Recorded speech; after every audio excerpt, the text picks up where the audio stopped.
Could one woman really send 1,000 ships to war? At the center of one of the most famous conflicts of the ancient world, the Trojan War, stood a single woman, Helen. She was said to be the most beautiful woman in the world.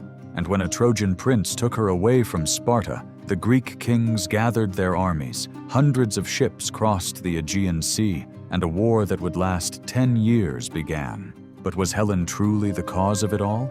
Or was she simply a woman caught between kings, gods, and struggles for power? Helen's story began long before Troy. According to Greek mythology, Helen's father was Zeus, king of the Olympian gods. In the best-known version of the myth, Zeus approached Leda, queen of Sparta, in the form of a swan, and Helen was born from this extraordinary union. As Helen grew older, her beauty became famous throughout the Greek world. Kings and princes came to Sparta hoping to marry her, but Helen's stepfather, King Tyndareus, faced a serious problem. If he chose one man, the others might start a war. Then Odysseus proposed a solution. All of Helen's suitors would swear an oath to protect the man who was chosen as her husband. In the end, Helen married Menelaus and became queen of Sparta.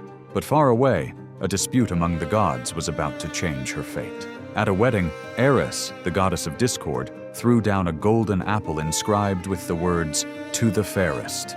Hera, Athena, and Aphrodite all claimed the apple. The decision was left to a Trojan prince named Paris. Hera promised him power. Athena offered wisdom and victory in war. Aphrodite offered him the most beautiful woman in the world. Paris chose Aphrodite, and the most beautiful woman in the world was Helen. There was only one problem. Helen was already married. Paris later traveled to Sparta, where Menelaus welcomed him as a guest. But when Menelaus left the city, Paris and Helen departed together for Troy. Whether Helen went willingly or was abducted by Paris has been debated since antiquity. In some versions, Helen falls in love with Paris. In others, she is clearly taken against her will. In Homer's Iliad, however, Helen often appears regretful about the situation she has found herself in at Troy. When Menelaus discovered that Helen was gone, it was no longer just a marriage dispute. His honor had been violated, and the oath sworn years earlier by Helen's former suitors still remained. Menelaus turned to his brother Agamemnon for help. Soon, some of the greatest warriors of the Greek world were called to war. Odysseus, Ajax, Diomedes, and the legendary warrior Achilles. A massive Greek fleet of hundreds of ships sailed toward Troy. Helen would later become associated with the famous phrase, "the face that launched 1,000 ships." But the Trojan War did not end quickly. The Greeks could not break through Troy's powerful defenses, and the war dragged on for years. Helen, meanwhile, lived inside the city. In one of the most memorable scenes in the Iliad, Helen stands on the walls of Troy beside King Priam.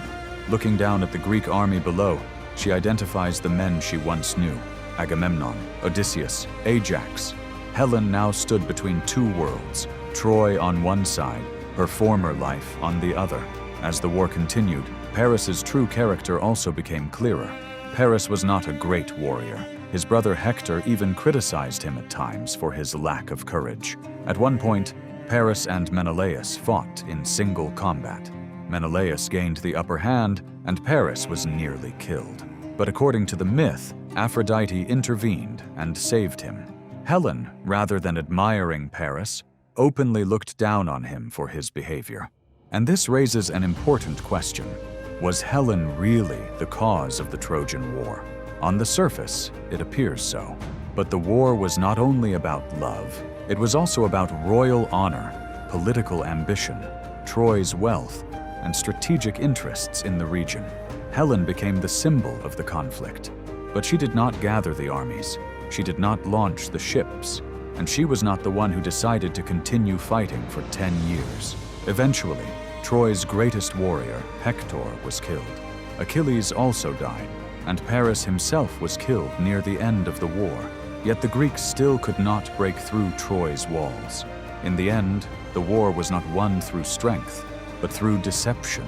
The Greeks built a massive wooden horse. Their best warriors hid inside it. The Trojans brought the horse into the city, That night, the Greek soldiers emerged, opened the gates, and Troy fell. The city was looted and burned. Menelaus finally found Helen.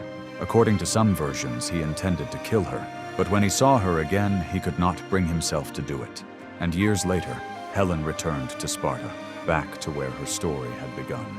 But Troy was gone. Thousands were dead. And Helen would forever be remembered as the woman at the center of the war.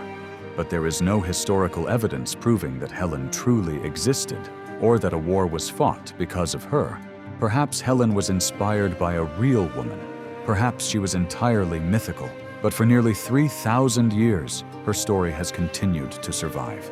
Because Helen's story is not only about beauty, it is a story about desire, power, honor, and war. And perhaps the real question is this: did Troy truly burn because of Helen? Or was Helen simply the excuse for a much larger war? Thanks for watching. To join us next historical journey, don't forget to subscribe and turn on notifications.